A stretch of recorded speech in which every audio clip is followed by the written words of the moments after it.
ನಾವು ಒಬ್ಬ ಉತ್ತಮ ಸಮಾಜ ಸೇವಕರಾಗುವಂಥ ಕೆಲಸ ನಮ್ಮ ದೇಶದಲ್ಲಿ ಆಗಬೇಕಾಗಿದೆ. ನಮ್ಮ ದೇಶದಲ್ಲಿ ಭಾಳ ಸಮಸ್ಯೆ ಇದೆ.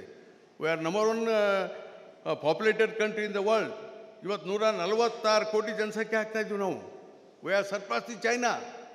820 ಕೋಟಿಯಲ್ಲಿ ನಾವೇ 146 ಕೋಟಿ ಇದ್ದೇವೆ. ಹೀಗಾಗಿ ವಿದ್ಯೆ ಕಲಿಯೋದು ನೌಕರಿಗಲ್ಲ, ವಿದ್ಯೆ ಕಲಿಯೋದು ಅರಿವಿಗಾಗಿ. ಅದಕ್ಕೆ ನಾನು ಹೇಳಿದ್ದು ಅಕ್ಷರ ಮತ್ತು ಆರೋಗ್ಯ, ದಾಸೋಹ ಮತ್ತು ಅರಿವನ್ನು ಈ ಮಠ ಹೇಳ್ತದೆ. ಅರಿವೇ ಗುರು. ಆ ಅರಿವನ್ನು ಮನುಷ್ಯನಿಗೆ ತೋರಿಸ್ಕೊಡ್ತಾ ಇದೆ. ಅದಕ್ಕೆ ಒಳ್ಳೆಯ ವಿದ್ಯಾವಂತರಾಗ್ರಿ. ಇವತ್ತು ವಿದ್ಯಾಸಂಸ್ಥೆಯ ಜೊತೆಗೆ ಇವತ್ತು ಕೌಶಲ್ಯ ಭರಿತವಾದಂಥ ಸಂಸ್ಥೆಗಳು ಬರಬೇಕಾಗಿದೆ. ಖಾಸಗಿ ರಂಗದಲ್ಲಿ ಸ್ಕಿಲ್ ಡೆವಲಪ್ಮೆಂಟು ಬರಬೇಕು. ಕೋರೆ ಸಾಹೇಬ್ರಿಗೆ ಗೊತ್ತಿದೆ. ಅದಕ್ಕೆ ನಮ್ಮಲ್ಲೆಲ್ಲ ಇವತ್ತು ಸ್ಕಿಲ್ ಡೆವಲಪ್ಮೆಂಟ್ ಸೆಂಟರ್ನ ಪ್ರಾರಂಭ ಮಾಡ್ತೇವೆ.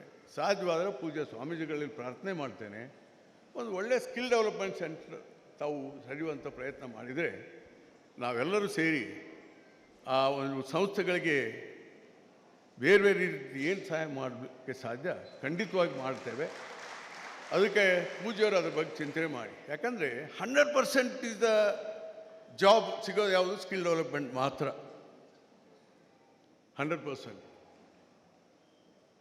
ನಮ್ಮ ತಾಲೂಕಿನಲ್ಲಿ ನೆಕ್ಸ್ಟ್ ಇಯರ್ ಗೊತ್ತಾಗುತ್ತೆ ಎಂತೆಂಥ ಇನ್ಸ್ಟಿಟ್ಯೂಷನ್ ಸ್ಕಿಲ್ ಡೆವಲಪ್ಮೆಂಟ್. ಅದಕ್ಕೆಲ್ಲ ಹಣ ಕೊಡ್ತಿದ್ದೀನಿ. ಅದ್ರ ವಿವರಕ್ಕೆ ನಾನು ಇಲ್ಲಿ ಹೋಗೋದಿಲ್ಲ. ಅದಕ್ಕೆ ಅದ್ರ ಬಗ್ಗೆ ಸ್ವಲ್ಪ ಚಿಂತನೆ ಪ್ರಾರಂಭ ಒಳ್ಳೆಯದಾಗ್ತದೆ. Skill is very important. ಏನು ಮಾಡಬೇಕು? ಯಾಕಂದ್ರೆ ಇವತ್ತು ಭಾಳ ಕಷ್ಟ ಇದೆ. ಮುಂದಿನ ದಿನಮಾನಗಳಲ್ಲಿ ಈ ಆರ್ಟಿಫಿಷಿಯಲ್ ಇಂಟೆಲಿಜೆನ್ಸ್ ಭಾಳ ಬೆಳೆದಿದೆ.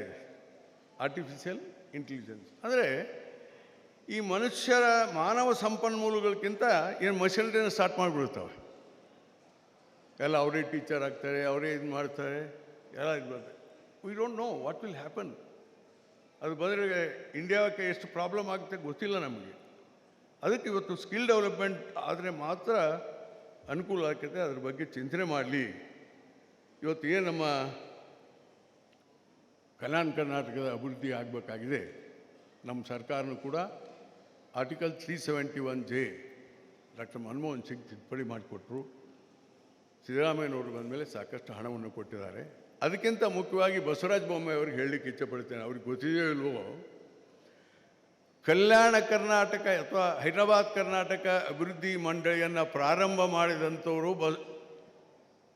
ಬೊಮ್ಮಾಯಿ ಸಾಹೇಬರು. ದೊಡ್ಡ ಬೊಮ್ಮಾಯಿ ಅವ್ರನ್ನ ಹೇಳೋದು, SR ಬೊಮ್ಮಾಯಿ ಅವರು. ಯಾರಿಗಾರು ಗೊತ್ತಿದೆಯಾ ಇದು? 1988 ಮಾರ್ಚ್ ತಿಂಗಳಲ್ಲಿ ನಡೆದಂಥ ಬಜೆಟ್ನಲ್ಲಿ ಹೈದರಾಬಾದ್ ಕರ್ನಾಟಕ ಅಭಿವೃದ್ಧಿ ಮಂಡಳಿಯನ್ನು ಸ್ಥಾಪನೆ ಮಾಡಿದಂಥವರು ಮಿಸ್ಟರ್ SR ಬೊಮ್ಮಾಯಿ. ಅವ್ರಿಗೆ ವಂದಿಸ್ಬೇಕು ನಾವು. ಮುಂದೆ ಆಗಿದ್ದಾವೆ. ಧರ್ಮಸಿಂಗ್ ವರದಿ ಇರ್ಬೋದು, ಸಿದ್ದರಾಮಯ್ಯನವ್ರು ಮಾಡಿದರು. ಬೊಮ್ಮಾಯಿರು ಅವತ್ತು ಬೀಜ ಹಾಕಿದರು. I was MLA. ಮುಂದೆ ವೀರೇಂದ್ರ ಪಾಟೀಲ್ ಬೆಳೆಸಿದ್ರು. ಇವತ್ತೆಲ್ಲ ಬಂದಿದೆ. ಅದರ ಸದುಪಯೋಗ ಆಗಬೇಕು. ಆ ಹಣ ಸದುಪಯೋಗ ಆಗಬೇಕು. ಇವತ್ತು ಶಿಕ್ಷಣಕ್ಕಾಗಿಯೇ ನಾವು 30% ರಿಸರ್ವ್ ಇಟ್ಟಿದ್ದೇವೆ, 35% ರಿಸರ್ವ್ ಇಟ್ಟಿದ್ದೇವೆ. ಹೀಗಾಗಿ ನಮ್ಮಲ್ಲಿ ಮುಂದಿನ ದಿನಮಾನಗಳಲ್ಲಿ ಒಳ್ಳೆಯ ಶಿಕ್ಷಣ ಸರ್ಕಾರದ ವತಿಯಿಂದ ಸಿಗುತ್ತೆ. ಅದರ ಸದುಪಯೋಗವನ್ನು ಮಾಡಿಕೊಳ್ರಿ. ಇನ್ನು ಕೊನೆಯದಾಗಿ ಇವತ್ತೇನು ಪೂಜ್ಯರಾದಂಥ ಮಾನ್ಯ ಪರಮ ಪೂಜ್ಯ ಗವಿಸಿದ್ದೇಶ್ವರ ಮಹಾಸ್ವಾಮಿಗಳು ದೊಡ್ಡ ಮಾನವೀಯತೆ ಕೆಲಸ ಮಾಡಿದ್ದಾರೆ. ದೊಡ್ಡ ಮಾನವೀಯತೆ ಕೆಲಸ ಇದು ಮಾಡಬೇಕಾದದ್ದು. ಸ್ವಾಮಿಗಳು ಮಾಡಬೇಕಾದಂಥ ಕೆಲಸ ಇದು.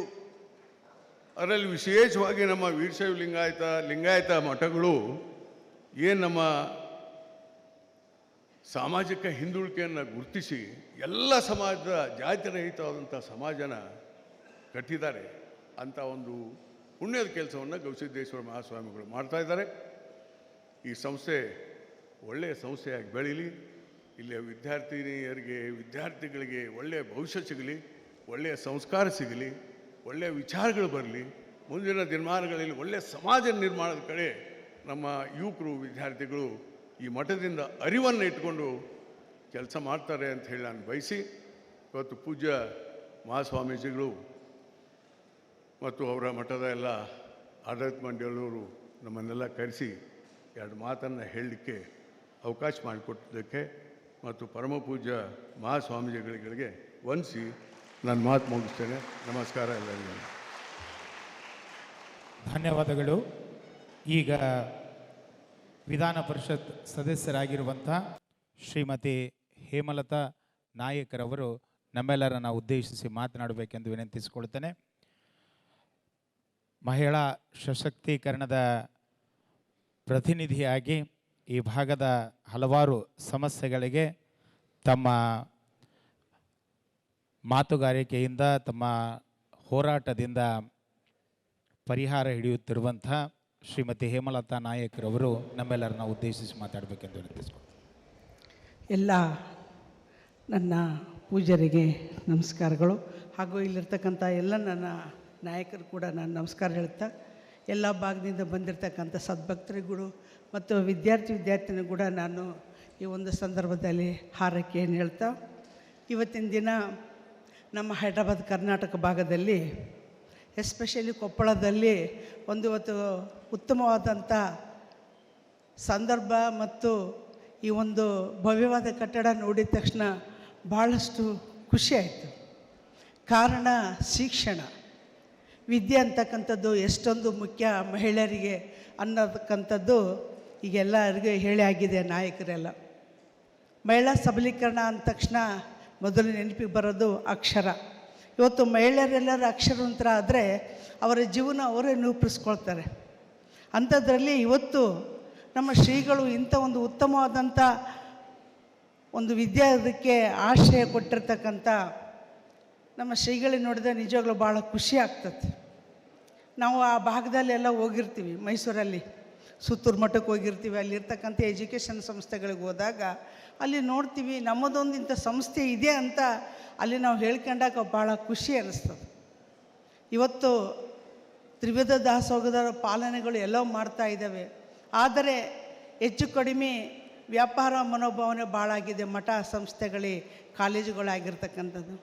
ನನ್ನ ಅಪ್ಪಗಳು ಇವತ್ತು ಮನಸ್ಸು ಮಾಡಿದರೆ ಇಂಜಿನಿಯರಿಂಗ್ ಕಾಲೇಜು, ಮೆಡಿಕಲ್ ಕಾಲೇಜು ಅವರು ತೆಗಿಬೋದಾಗಿತ್ತು. ಈ ಕಟ್ಟಡ ಹೋಗಬೇಕಾದಾಗ ನಾನು ಹಳ್ಳಿ ಮೇಲೆ ನೋಡ್ತಾ ಇದ್ದೆ, ಎಂಥ ಭವ್ಯವಾದ ಕಟ್ಟಡ ಇದೆ, ಏನು ಕಾಲೇಜ್ ಇರ್ಬೋದು, ಏನು ಕಟ್ಟಿಸ್ತಾ ಇದ್ದಾರೆ.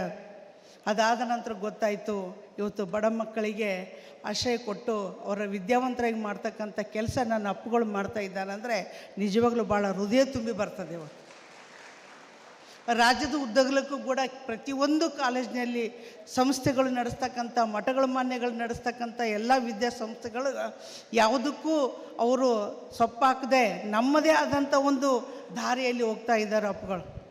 ಅಂದ್ರೆ ನಮಗೆ ಮೆಡಿಕಲ್ ಕಾಲೇಜು ಗೌರ್ಮೆಂಟ್ ಇದೆ, ಇಂಜಿನಿಯರಿಂಗ್ ಕಾಲೇಜ್ ಗೌರ್ಮೆಂಟ್ ಇದೆ, ನಿಮ್ಮ ಅಪ್ಪುಗಳು ಮಾಡ್ಬೋದಿತ್ತು. ಒಬ್ಬರು ಮನೆ ಬಂದು ಅಂದರು ಹಾಸನದವರು. ಯಾಕೆ ಈ ಮಾತು ಹೇಳಿದ್ರಂದರೆ, ನನ್ನ LHನಲ್ಲಿ ಅಪ್ಪುಗಳು ಫೋಟೋ ಹಾಕಿದ್ದೀನಿ. ಆ ಫೋಟೋ ನೋಡಿದ ತಕ್ಷಣ ಇವರು ನಮಗೆ ಗೊತ್ತು ಅಂದರು.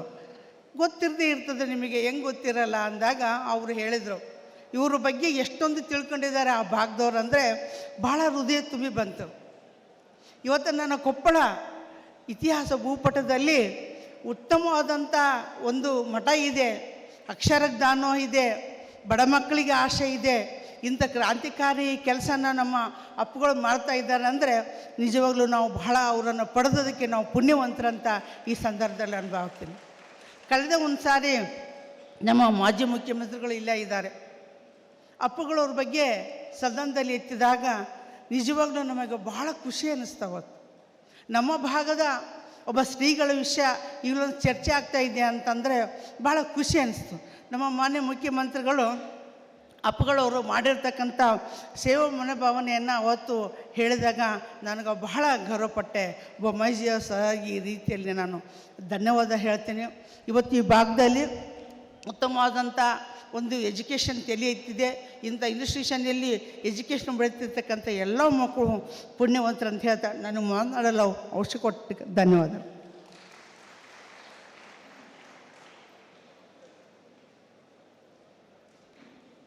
ಧನ್ಯವಾದಗಳು ಮೇಡಮ್. ಇದೀಗ ಶ್ರೀ ಬಸವರಾಜ ಬೊಮ್ಮಾಯಿಯವರು, ಮಾಜಿ ಮುಖ್ಯಮಂತ್ರಿಗಳು, ಸಂಸದರು, ಸಮಚಿತ್ತ ಸಮನ್ವಯತೆಗೆ ಸಂಕೇತವಾಗಿರ್ತಕ್ಕಂಥ ಬಸವರಾಜ ಬೊಮ್ಮಾಯಿಯವರು ನಮ್ಮ ಗವಿಮಠದ ಸದ್ಭಕ್ತರೂ ಹೌದು. ಅವರು ಇದೀಗ ತಮ್ಮೆಲ್ಲರನ್ನ ಉದ್ದೇಶಿಸಿ 4 ಮಾತುಗಳನ್ನು ಹೇಳಿದ್ದಾರೆ. ಬಸವರಾಜ ಬೊಮ್ಮಾಯಿಯವರು ಮುಖ್ಯಮಂತ್ರಿಗಳಾಗಿ ಜನಪ್ರಿಯ ಕೆಲಸವನ್ನು ಮಾಡಿ ತಮ್ಮ ಸ್ಥಾನವನ್ನು ಹೆಸರನ್ನು ಉಳಿಸಿಕೊಂಡಿರ್ತಕ್ಕಂಥವರು ಇದೀಗ ಬಸವರಾಜ ಬೊಮ್ಮಾಯಿ ಅವರು.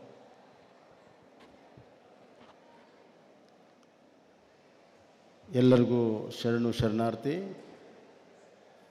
ಗವಿಸಿದ್ದೇಶ್ವರ ಗುರುಕುಲ ವಿದ್ಯಾರ್ಥಿನಿಯರ ಪದವಿ ಪೂರ್ವ ವಸತಿ ಶಾಲೆಯ ನೂತನ ಕಟ್ಟಡದ ಉದ್ಘಾಟನೆಯ ಈ ಸಮಾರಂಭದಲ್ಲಿ ಭಾಗವಹಿಸುವಂಥ ತಮ್ಮೆಲ್ಲರಿಗೂ ಕೂಡ ಅಭಿನಂದನೆಗಳನ್ನು ಸಲ್ಲಿಸೋಕ್ಕೆ ಇಚ್ಛೆಪಡ್ತೇನೆ. ವಿಶೇಷವಾಗಿ ಮಕ್ಕಳು, ಹೆಣ್ಣು ಮಕ್ಕಳಿಗೆ ಇಲ್ಲಿ ಯಾರು ವಿದ್ಯಾರ್ಜನೆಯನ್ನು ಮಾಡಬೇಕಂತಾರೆ ಅವರಿಗೆ ನನ್ನ ಅಭಿನಂದನೆಗಳನ್ನು ನಾನು ಹೇಳೋಕ್ಕೆ ಇಚ್ಛೆಪಡ್ತೀನಿ. ತಾವು ಎಲ್ಲರೂ ಕೂಡ ಅದೃಷ್ಟವಂತರು ಅಂತ ನಾನು ಹೇಳೋಕ್ಕೆ ಇಚ್ಛೆಪಡ್ತೀನಿ. ಗವಿಸಿದ್ದೇಶ್ವರ ಮಠದ ಪರಮಪೂಜ್ಯ ಗವಿಸಿದ್ದೇಶ್ವರರು ಶಾಂತಿವೀರ ಶಿವಶಾಂತವೀರ ಮಹಾಸ್ವಾಮಿಗಳನ್ನು ಮನದಲ್ಲಿ ನೆಂದು ಇಂದಿನ ಪರಮಪೂಜ್ಯರಾದಂಥ ಅಭಿನವ ಗವಿಸಿದ್ದೇಶ್ವರ ಮಹಾಸ್ವಾಮಿಗಳ ಸಂಕಲ್ಪ ಇವತ್ತು ಸಾಕಾರ ಆಗಿದೆ. ಈಗಾಗಲೇ ಅನ್ನದಾನೇಶ್ವರ ಮಹಾಸ್ವಾಮಿಗಳು ಮಾತನಾಡಿದ್ದಾರೆ, ಕೋರೆ ಸಾಹೇಬರು ಮಾತಾಡಿದ್ದಾರೆ, ರಾಯರೆಡ್ಡಿಯವರು ಮಾತಾಡಿದ್ದಾರೆ, ರಾಘವೇಂದ್ರ ಮಾತಾಡಿದ್ದಾರೆ, ನಮ್ಮ ಸಹೋದರಿ ಮಾತಾಡಿದ್ದಾರೆ. ಹೆಚ್ಚಿಗೆ ಮಾತನಾಡುವಂಥ ಅವಶ್ಯಕತೆ ಇಲ್ಲ.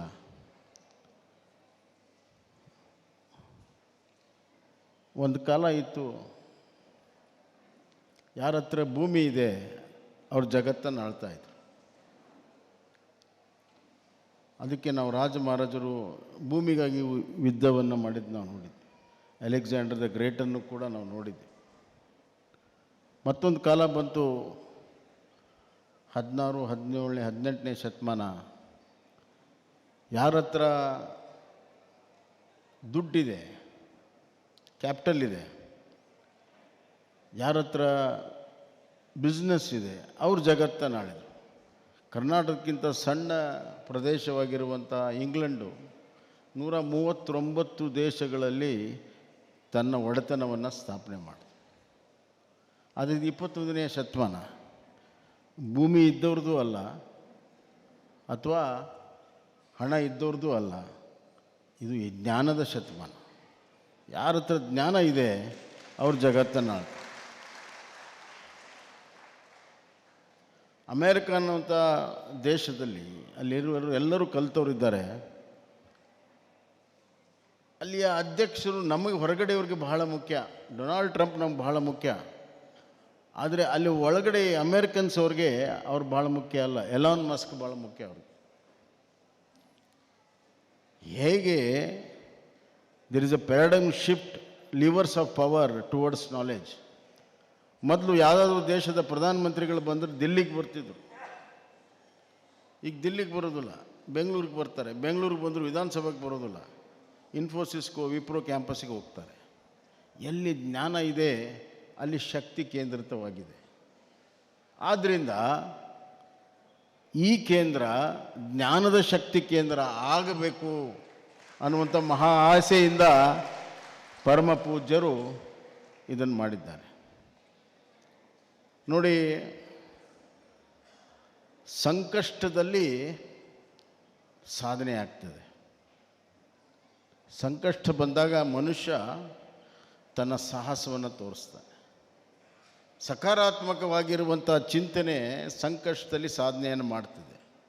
Crisis always throws up creativity, convert calamity into opportunity ಅಂತ. ಪರಮ ಪೂಜ್ಯರು ಕೋವಿಡ್ ಸಂದರ್ಭದಲ್ಲಿ ಸುಮಾರು 2,000 ಜನ ವಿದ್ಯಾರ್ಥಿನಿಯರು ಒಂದೇ ಸತಿಗೆ ಸುತ್ತಮುತ್ತಲಿನ ಪ್ರದೇಶದ ಹಳ್ಳಿಯಿಂದ ಕಡು ಬಡವರು ಬಂದು ಆಶ್ರಯನ್ನು ಕೇಳಿದಾಗ ಅವರು ಒಂದೇ ಮಾತು ಹೇಳಿದ್ರು, ಅನ್ನ ಕೊಡ್ತೀನಿ, ಏನು ತೊಂದರೆ ಇಲ್ಲ. ಅವತ್ತು 3,500 ಮಕ್ಕಳಿದ್ರು, 5,000 ಆಗ್ತಾರೆ.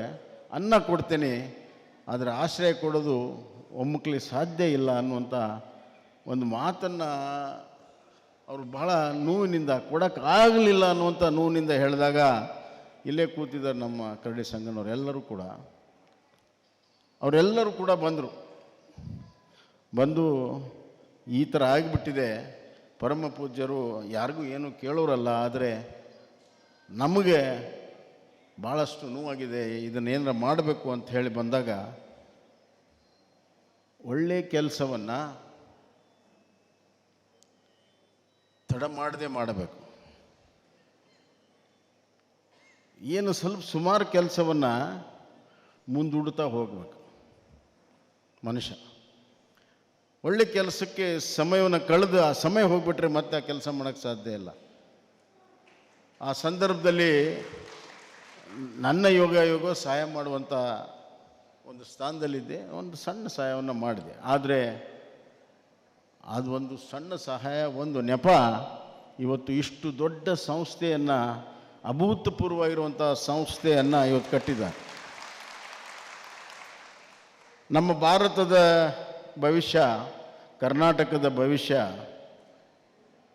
ಪಾರ್ಲಿಮೆಂಟ್ನಲ್ಲೂ ಇಲ್ಲ, ವಿಧಾನಸಭೆಯಲ್ಲೂ ಇಲ್ಲ. ಇದು ತಿಳ್ಕೊಂಡ್ಬಿಡ್ರಿ, ಅಲ್ಲಿಲ್ಲ. ನಮ್ಮ ಭಾರತ ಭವಿಷ್ಯ ಇಂಥ ವಿದ್ಯಾ ಕೇಂದ್ರದಲ್ಲಿದೆ. The future of this country lies in such institutions. ಅದರಲ್ಲೂ ಗವಿಸಿದ್ದೇಶ್ವರ ಮಠದ ಪರಮ ಪೂಜ್ಯರ ಒಂದು ವಿಶೇಷತೆ ಏನು ಅಂತಂದರೆ, ಇಲ್ಲಿ ನಿಮಗೆ ಜ್ಞಾನವನ್ನು ಕೊಡ್ತಾರೆ, ವಿದ್ಯೆಯನ್ನು ಕೊಡ್ತಾರೆ. ವಿದ್ಯೆ ಮತ್ತು ಜ್ಞಾನಕ್ಕೆ ಭಾಳ ವ್ಯತ್ಯಾಸ ಇದೆ. ವಿದ್ಯೆ ಎಲ್ಲ ಜ್ಞಾನವನ್ನು ಕೊಡೋದಿಲ್ಲ, ಆದರೆ ಎಲ್ಲ ಜ್ಞಾನವೂ ವಿದ್ಯೆಯನ್ನು ಕೊಡ್ತದೆ. ಅದಿರಲಿ, ಇನ್ನೊಂದು ಸತಿ ಮಾತನಾಡೋಣ. ಆದರೆ ಅದರ ಜೊತೆಗೆ ಇಲ್ಲಿ ಸಂಸ್ಕಾರ, ಸಂಸ್ಕೃತಿಯನ್ನು ಕೂಡ ಪರಮ ಪೂಜ್ಯರು ಕೊಡ್ತಾರೆ. ಸಂಸ್ಕಾರ, ಸಂಸ್ಕೃತಿ ಇಲ್ಲದಿರುವಂಥ ಮನುಷ್ಯ ಜನ್ಮನೇ ಅಲ್ಲ. ನಮಗೆ ಪ್ರಾಣಿಗೆ ವ್ಯತ್ಯಾಸನೇ ಇಲ್ಲ. ಭಾಳಷ್ಟು ಜನ ನಮ್ಮ ಸಂಸ್ಕೃತಿ, ನಮ್ಮ ಸಂಸ್ಕಾರ ನಾವು ಅರ್ಥ ಮಾಡ್ಕೊಂಡಿಲ್ಲ. What is the difference between civilisation and culture? ನಮ್ಮ ಅರ್ಥನೇ ಆಗೋದಿಲ್ಲ. ಅದಕ್ಕೆ ಪಾಶ್ಚಿಮಾತ್ಯ ದೇಶದ ಒಬ್ಬನು ಫಿಲಾಸಫರ್ ಹೇಳಿದ್ದಾನೆ, what we have is civilisation and what we are is the culture ಅಂತ. ನಮ್ಮ ಹತ್ರ ಏನಿದೆಯೋ ಅದು ನಾಗರಿಕತೆ. ಮೊದಲು ಬಿಸಿಕಲ್ಲಿತ್ತು, ಈಗ ಮಿಕ್ಸಿ ಬಂದಿದೆ, ಫ್ಯಾನ್ ಬಂದಿದೆ, ಮೋಟರ್ ಸೈಕಲ್ ಬಂದಿದೆ, ವಿಮಾನ ಬಂದಿದೆ, ಕಾರ್ ಬಂದಿದೆ. ಅದು ಸಿವಿಲೈಸೇಷನ್, ನಾಗರಿಕತೆ ಬೆಳೆದಿದೆ. ಸಂಸ್ಕೃತಿ, ನಾವೇನಾಗಿದ್ದೇವೆ, ಅದರಿಂದ ಎಷ್ಟು ಮನುಷ್ಯತ್ವವನ್ನು ಇಟ್ಕೊಂಡಿರುವಂಥ ನಾವು ಮನುಜರಾಗಿದ್ದೇವೆ. What is the percentage of humanity in human beings? What is the percentage of humanity in human beings? ಈ ಪ್ರಶ್ನೆಗೆ ಉತ್ತರ ಸಿಗಬೇಕು ಅಂತಂದ್ರೆ ನಮ್ಮ ಗವಿಸಿದ್ದೇಶ್ವರ ಮಠಕ್ಕೆ ಬರಬೇಕು ಅನ್ನುವಂಥ ಮಾತನ್ನು ಹೇಳ್ತೇನೆ. ನಮ್ಮ ಕರ್ನಾಟಕ ಯೂನಿವರ್ಸಿಟಿಯ ಮುಖ್ಯ ಧ್ಯೇಯ ಅರಿವೇ ಗುರು ಅನ್ನುವಂಥದ್ದಿದೆ. ಗುರುಗಳೇ, ಕರ್ನಾಟಕ ಯೂನಿವರ್ಸಿಟಿಯ ಮುಖ್ಯ ಇರೋದು ಅರಿವೇ ಗುರು ಅಂತಿದೆ. ಆದರೆ ಗವಿಸಿದ್ದೇಶ್ವರ ಮಠಕ್ಕೆ ಈಗ ಬಂದರೆ ನಮ್ಮೆಲ್ಲರ ಅರಿವು ನಮ್ಮ ಗುರುವಾಗಿದ್ದಾರೆ. ನಮ್ಮೆಲ್ಲರ ಅರಿವು, he is a conscious keeper of all of us. ನಮ್ಮಲ್ಲಿ ಅರಿವು ಮೂಡಿಸುವ ಜೊತೆಗೆ ಆ ಅರಿವಿನ ಪರಿಚಯವನ್ನು ಮಾಡುವಂಥ ಶಕ್ತಿ ನಮ್ಮ ಗುರುಗಳಿದೆ. ಈ ಜಗತ್ತಿನಲ್ಲಿ ಅಮೂಲ್ಯಗ್ರವಾಗಿರುವಂಥ ಫಂಡಮೆಂಟಲ್ ಚೇಂಜನ್ನು ಯಾವುದೇ ಒಂದು ಸಂಸ್ಥೆ, ಯಾವುದೇ ಒಂದು ಆರ್ಮಿ, ಯಾವುದೇ ಒಂದು ದೇಶ ಮಾಡಿಲ್ಲ. ಸೈನ್ಸ್ ಇರ್ಬೋದು, ಫಿಲಾಸಫಿ ಇರ್ಬೋದು, ಎದರಲ್ಲಾದರೂ ಇರ್ಬೋದು. ಐಸಾಕ್ ನ್ಯೂಟನ್ ಗ್ರಾವಿಟಿ ಕಂಡು ಹಿಡಿದಾಗ ಅವನ ಹತ್ರ ಏನು ದೊಡ್ಡ ಲ್ಯಾಬ್ ಇರಲಿಲ್ಲ. ಥಾಮಸ್ ಆಲ್ವಾ ಎಡಿಸನ್ ಇಲೆಕ್ಟ್ರಿಸಿಟಿ ಕಂಡು ಹಿಡಿದಾಗ ಅವನ ಹತ್ರ ದೊಡ್ಡ ಲ್ಯಾಬ್ ಇರಲಿಲ್ಲ, ಅವನು ಒಬ್ಬನೇ. ಅದೇ ರೀತಿ ಇವತ್ತು ಬುದ್ಧ, ಬಸವ ಅವರೆಲ್ಲ ವ್ಯಕ್ತಿಗಳು,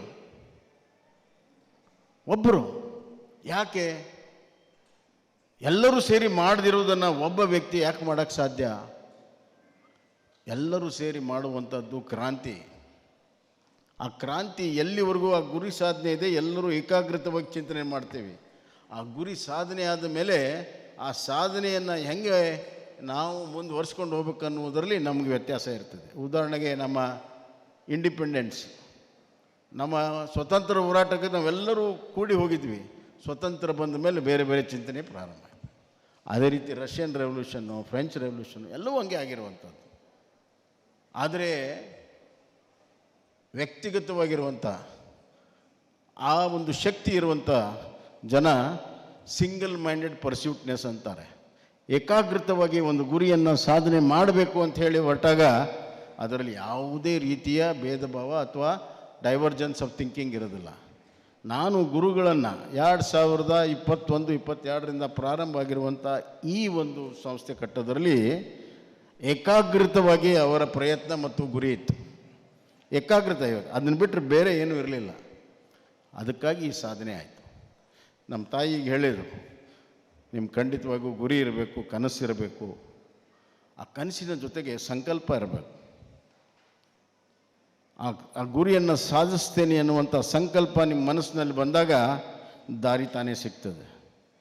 ಅಮ್ಮ ಹೇಳಿದ್ದು ಭಾಳ ಸತ್ಯ ಇದೆ. ನಾವೇನಾಗಬೇಕಂತೀವಿ ಅನ್ನೋದನ್ನು ನಾವು ದಿನನಿತ್ಯ ಕನ್ನಡಿ ಥರ ನಮ್ಮನ್ನು ನಾವು ನೋಡಿಕೊಂಡಾಗ ಅದು ನಮಗೆ ಜಾಗೃತಿಯನ್ನು ಮೂಡಿಸ್ತದೆ. ಜೀವನದಲ್ಲಿ ಎರಡು ಬಹಳ ಕಠಿಣವಾಗಿರುವಂಥ ಕೆಲಸ. ನಾವು ಚಿಕ್ಕವರಿದ್ದಾಗ ನಮ್ಮ ಫೋಟೋಗಳನ್ನು ನೋಡಿ ಭಾಳ ಮುದ್ದು ಮುದ್ದಾಗಿ ಎಲ್ಲರೂ ಇರ್ತೇವೆ. ಈಗ ನಮ್ಮ ಕನ್ನಡಿಯಲ್ಲಿ ನಮ್ಮ ಮುಖವನ್ನು ನೋಡಿ ಅಕ್ರಾಳು ವಿಕ್ರಾಳಿದ್ದೀವಿ. Because face is a index of mind and state of our heart. ಹುಟ್ಟಿದಾಗಿರುವಂಥ ಮುಗ್ಧತೆಯನ್ನು ಕೊನೆಯವರೆಗೂ ಇಟ್ಕೊಂಡು ಹೋಗುವಂಥದ್ದು ಭಾಳ ಅಸಾಧ್ಯದ ಕೆಲಸ. ಅದು ನಮ್ಮ ಪರಮ ಪೂಜ್ಯ ಅಭಿನವ ಗವಿಸಿದ್ದೇಶ್ವರ ಮಾಸ್ಟರ್. ಎರಡನೇದ್ದು ಆತ್ಮಸಾಕ್ಷಿಯಾಗಿ ನಡ್ಕೊಳ್ಳೋದು. ಆತ್ಮಸಾಕ್ಷಿಯಾಗಿ ನಡ್ಕೊಳ್ಳೋದು ಭಾಳ ಕಷ್ಟ. ರಾಜಕಾರಣಿಗಳಂತೂ ಆತ್ಮಸಾಕ್ಷಿಯನ್ನು ನಾವು ದೇವ್ರ ಜಗಲಿ ಕಟ್ಟೆ ಹೊರಗೆ ಹೋಗ್ಬೇಕು. ನಾವು ಪರಿಸ್ಥಿತಿನ ಹಂಗೆ ಬಂದುಬಿಟ್ಟಿರ್ತದೆ. ರಾಯರೆಡ್ಡಿಯವರು ನಾವು ಎಷ್ಟೇ ಭಾಳ ಆತ್ಮೀಯರಿದ್ದರೂ ಕೂಡ ಮೈದಾನದಾಗ ನಿಂತಾಗ ನೀನು ನಾನು. ಹೀಗಾಗಿ ಇವತ್ತು ಆತ್ಮಸಾಕ್ಷಿಯಾಗಿ ನಡ್ಕೊಳ್ಳೋದು ಭಾಳ ಕಷ್ಟ. ಈವನ್ ಗುರುಗಳಿಗೂ ಕಷ್ಟ. ಆ ಪಾಪ ಗುರುಗಳು ಎಲ್ಲರೂ ಕೂತಾರೆ, ಅವ್ರಿಗಿರುವಷ್ಟು ಕಷ್ಟ ನಮಗೂ ಇಲ್ಲ. ಆದರೆ ಆತ್ಮಸಾಕ್ಷಿಯನ್ನು ಗಟ್ಟಿಯಾಗಿ ಇಟ್ಕೊಂಡು ಮುಂದೆ ಹೋಗಿದ್ದಕ್ಕಾಗಿ ಇವತ್ತು ಎಲ್ಲರೂ ಕೂಡ ಪರಮ ಪೂಜ್ಯರನ್ನು ಪೂಜಿಸ್ತಾರೆ, ಆರಾಧಿಸ್ತಾರೆ. ಅದೇ ಅವ್ರ ಶಕ್ತಿ. To live with is own terms. ನನ್ನದೇ ಆದ ರೀತಿಯಲ್ಲಿ ನಾನು ಜೀವನವನ್ನು ಮಾಡ್ತೇನೆ, ಯಾವುದೇ ಸಂದರ್ಭದಲ್ಲಿ ಕಾಂಪ್ರಮೈಸ್ ಆಗಲ್ಲ ಅನ್ನುವಂಥದ್ದು. ಇದೆಲ್ಲ ಯಾಕೆ ಹೇಳ್ತಾ ಇದ್ದೇನೆ ಅಂದರೆ, ಆ ಮಕ್ಕಳಿಗೆ ನೀವು ಗುರುಗಳನ್ನು ನೋಡಿ ನಿಮ್ಮ ಬದುಕನ್ನು ರೂಪಿಸಿ.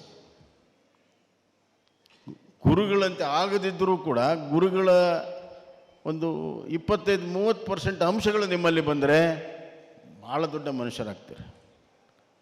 ನನಗೆ ಭಾಳ ಸಂತೋಷ ಆಗಿರೋದು ಹೆಣ್ಣು ಮಕ್ಕಳಿಗಾಗಿ ಇದು ಮಾಡಿರುವಂಥದ್ದು. ಹೆಣ್ಣು ಮಕ್ಕಳು ವಿದ್ಯೆಯನ್ನು ಕಲಿತರೆ ಈ ಸಮಾಜ ಭಾಳಷ್ಟು ಮುಂದೆ ಹೋಗ್ತದೆ, ದೇಶ ಮುಂದೆ ಹೋಗ್ತದೆ. ಈಗ ಹೆಣ್ಣು ಮಕ್ಕಳು ಯಾವುದಕ್ಕೂ ಕಮ್ಮಿ ಇಲ್ಲ. ಎಲ್ಲ ರಂಗದಲ್ಲೂ ಕೂಡ ಮುಂದೆ ಬಂದಿದ್ದಾರೆ. ಸ್ಪೇಸ್ ಸೈನ್ಸಿಂದ ಹಿಡಿದು ಪೆಟ್ರೋಲ್ ಬಂಕಲ್ಲಿ ಪೆಟ್ರೋಲ್ ಬಿಡೋವರೆಗೂ ಎಲ್ಲದರಲ್ಲೂ ಇದ್ದಾರೆ, ಎದಕ್ಕೂ ಕಮ್ಮಿ ಇಲ್ಲ. They have broken the biological barrier. ಯಾವುದು ಅಸಾಧ್ಯ ಅಂತಿದ್ರು ಅದೆಲ್ಲ ಅಸಾಧ್ಯ ಮಾಡಿ ತೋರಿಸಿದ್ದಾರೆ. ಅಂಥ ಸಾಧಕರನ್ನು ತಾವು ಇವತ್ತು ಸುಮಾರು 1500 ಸಾಧಕರನ್ನು, ಭವಿಷ್ಯದ ಸಾಧಕರನ್ನು ತಾವು ಮಾಡ್ತಾಯಿದ್ದೀರಿ. ಅದರಲ್ಲೂ ಯಾರಿಗೆ ಆಶ್ರಯ ಇಲ್ಲ, ಬಡತನದಲ್ಲಿದ್ದಾರೆ, ಅವ್ರ ತಂದೆ ತಾಯಿಗಳು ಸಾಕೋಕ್ಕಾಗೋದಿಲ್ಲ, ಅಂಥವ್ರಿಗೆ ತಂದೆ ತಾಯಿಯಾಗಿ ಅನ್ನ, ಆಶ್ರಯ, ಅರಿವನ್ನು ಕೊಡುವಂಥ, ಅಕ್ಷರವನ್ನು ಕೊಡುವಂಥ ಕೆಲಸವನ್ನು ತಾವು ಮಾಡ್ತಾಯಿದ್ದೀರಿ. ಇದರ ಮುಂದೆ ನಾವು ಯಾರೂ ಕೂಡ ಏನು ಸಹಾಯ ಮಾಡ್ತೀವಿ ಅಂದರೂ ಕೂಡ ಅದು ಗೌಣ್ಯ, ಬಹಳ ಗೌಣ್ಯ. ಅದರ ಬಗ್ಗೆ ಮಾತನಾಡೋದೇ ತಪ್ಪಾಗುತ್ತೆ. ಆದ್ದರಿಂದ ಇದು PUC ಕಾಲೇಜಿನಿಂದ ಡಿಗ್ರಿ ಕಾಲೇಜಿಗೆ ಹೋಗಬೇಕು. ಡಿಗ್ರಿ ಕಾಲೇಜಲ್ಲಿ ಭಾಳಷ್ಟು ವಿಭಿನ್ನವಾಗಿರುವಂಥ ಡಿಗ್ರಿಗಳಿದ್ದಾವೆ. ಎಲ್ಲ ಕೋರ್ಸುಗಳು ಈಗ ಇಲ್ಲಿ ಬರಬೇಕು. ಒಂದು ಮಾತನ್ನು ಇಲ್ಲಿ ಹೇಳೋಕ್ಕೆ ಇಚ್ಛೆಪಡ್ತೀನಿ.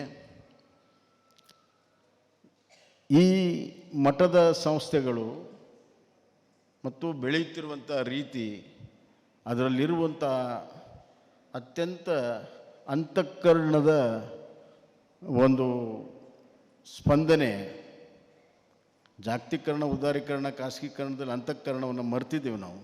ಎಲ್ಲವೂ ಮಾರ್ಕೆಟನ್ನು ನಾವು ನೋಡ್ತೇವೆ, ಆದರೆ ಇಲ್ಲಿ ಮಾರ್ಕೆಟ್ ಇಲ್ಲ. ಇಲ್ಲಿ ಮಾನವೀಯತೆಯೇ ಮಾರ್ಕೆಟು, ಅಂತಃಕರಣವೇ ಇಲ್ಲಿಯ ವಸ್ತು ಪ್ರಧಾನ. ಇಂಥ ಅಂತಃಕರಣವನ್ನು ತಾವು ಪ್ರೀತಿಯನ್ನು, ತಾಯಿಯ ಪ್ರೀತಿಯನ್ನು ತಾವು ಕೊಟ್ಟು ಬೆಳೆಸ್ತಾ ಇದ್ದೀರಿ. ಇದು ದೊಡ್ಡ ಪ್ರಮಾಣದಲ್ಲಿ ಡಿಗ್ರಿಯಾಗಿ ಬೆಳಗಬೇಕು. ವಿದ್ಯಾವಂತರಂತೂ ತಾವು ಮಾಡ್ತೀರಿ, ಜ್ಞಾನವಂತರಂತೂ ತಾವು ಮಾಡಬೇಕು. ಅಷ್ಟೇ ಅಲ್ಲ, ಇಂಥ ಸಂಸ್ಕಾರದಲ್ಲಿ ಬೆಳೆದ ಮೇಲೆ ಇಲ್ಲಿ ಸಾಧಕರು ಬೆಳಿಬೇಕು. ಯಶಸ್ಸು, ಸಾಧನೆಯ ಮುಂದೆ ಯಶಸ್ಸು ಭಾಳ ಸಣ್ಣದು. Success is a very small word in front of achievement. ಸಾಧನೆ ಅಂತಂದರೆ ವ್ಯಕ್ತಿಗತಕ್ಕಲ್ಲ, ನಮ್ಮ ಶಕ್ತಿ, ನಮ್ಮ ಯಶಸ್ಸು ಇತರರಿಗೆ ಸಹಾಯ ಆಗಬೇಕು, ಸಮಾಜಕ್ಕೆ ಸಹಾಯ ಆಗಬೇಕು, ಸಮುದಾಯಗಳಿಗೆ ಸಹಾಯ ಆಗಬೇಕು, ನಿರ್ಗತಿಕರಿಗೆ ಸಹಾಯ ಆಗಬೇಕು. ಅದು ಸಾಧನೆ. ಸ್ವಾಮಿ ವಿವೇಕಾನಂದರು ಒಂದು ಮಾತನ್ನು ಹೇಳಿದ್ದಾರೆ, ಸಾಧಕನಿಗೆ